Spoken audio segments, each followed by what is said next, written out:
This is Jason Marquette from the Institute for Strategic Negotiations. In just a minute, you will listen to a clip from the ISN's cornerstone course entitled Enhanced Negotiating Strategies. This course is essential to earning the Certification in Negotiation designation from the Institute. This course weaves in lessons from American, European, Asian, Latin American, and Middle Eastern history.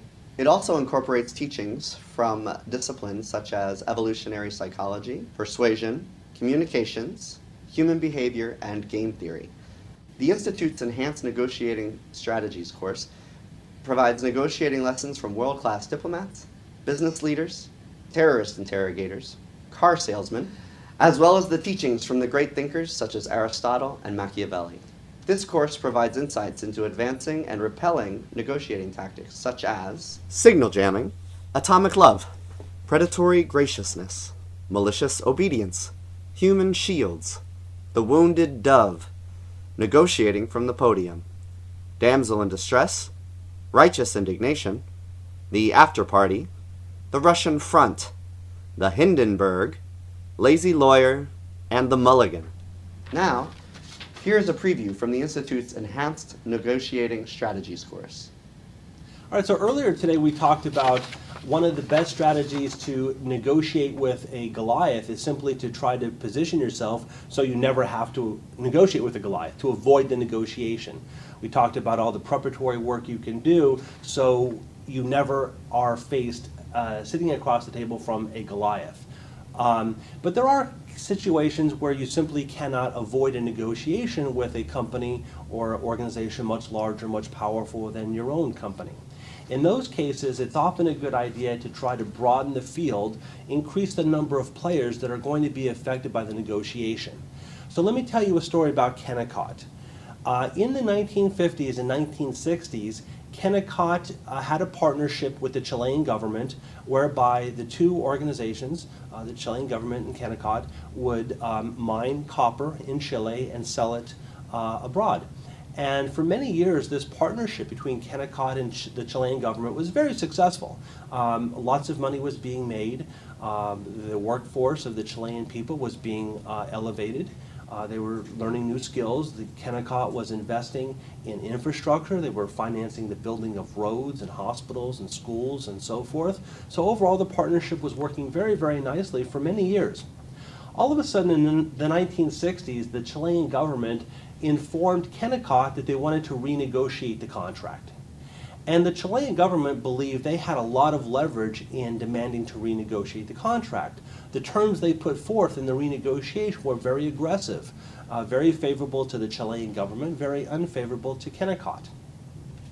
The Chilean government thought that if Kennecott doesn't accept our terms, we have a big stick. And that stick is just, we'll expropriate the mine. We'll nationalize the mine. So in that situation, at that moment, the Kennecott did not have any leverage against the Chilean government. What they did was they enlisted the support of other players. And by doing that, they increased the power and leverage Kennecott and its affiliates had against the Chilean government. So what they did is they took some preemptive action before they arrived at the negotiating table. And remember earlier today we talked about the importance of setting the table and preparing for negotiations, and we said that if you wait till you arrive at the negotiating table to begin your negotiations, you've already lost a lot of leverage. Well, the executives of Kennecott took this lesson to heart, and before the negotiations formally commenced, the executives offered to sell a majority equity interest of their stake to the Chilean government, and they said, we'll take the proceeds from this equity sale together with a loan we'll get, and we'll use that capital to finance the expansion of the mine. So this was a very generous offer. They were basically offering to give the Chilean government a larger stake of a more lucrative mine. It was a very nice offer that they made. That wasn't accepted. So what happened next was the Kennecott executives got the Chilean government to guarantee that loan that was part of the financing deal, and they got the Chilean government to submit that the loan would be governed by the laws of New York State. The next thing the Kennecott executives did was they had international insurance companies, foreign insurance companies, insure the mine as much as possible against expropriation. Then the Kennecott executives secured contracts with buyers of copper in North America and Europe.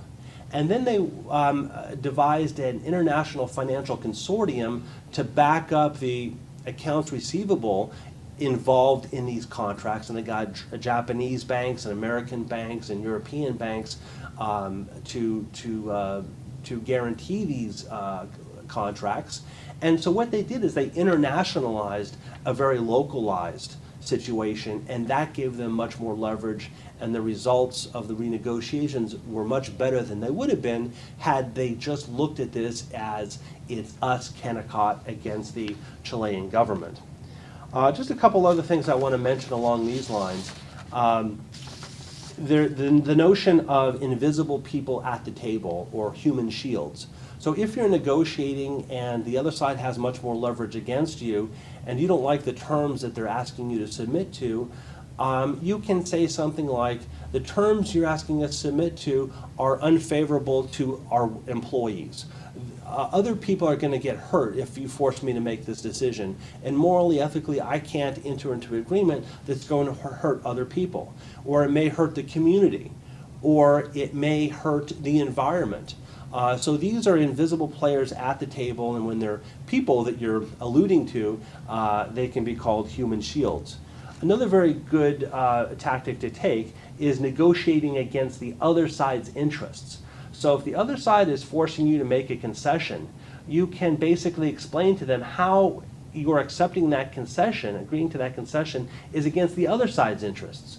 So if somebody wanted to do a joint venture with me, and let's say I'm developing research, and they wanted to pay me less than I thought I deserve, I could say something to them to the effect that if I accept your conditions, I'm going to have to terminate some of our researchers. And that's not really what you want me to do. The reason why you want to do this joint venture with me is because of the quality of our researchers, but so don't force me to have to terminate the people you actually want to continue to pursue the research that is the subject of our partnership. Along this notion of having invisible people at the negotiating table or using human shields, there's another term called negotiating from the grave.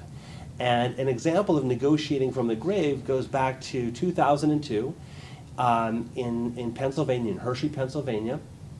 There is a school called the Milton Hershey School, and that's a school that is set up to help disadvantaged children. And that school has quite a bit of Hershey stock. Well, in 2002, Hershey's stock was doing very, very well, and the trustees wanted to sell Hershey's stock to the highest bidder, and the most likely highest bidders were other confectionery companies such as Nestle and Cadbury Schweppes and Kraft. And they were almost about to trigger that sale of stock, but then a lot of opposition arose from the Hershey employees and the Pennsylvania politicians. And they were, of course, concerned that an acquirer of Hershey's would not be as committed to the local community as Hershey's was. And the point of the publicity campaign launched by the Pennsylvania politicians and the Hershey employees was that if Milton Hershey were alive today, there was no way he would want the Hershey Trust to sell the company. The final story I want to tell about getting deals unstuck and enlisting the support of other players goes back to World War I. During World War I, the foreign minister of Germany was named Zimmermann, and there's something you may have studied in history called the Zimmermann telegram.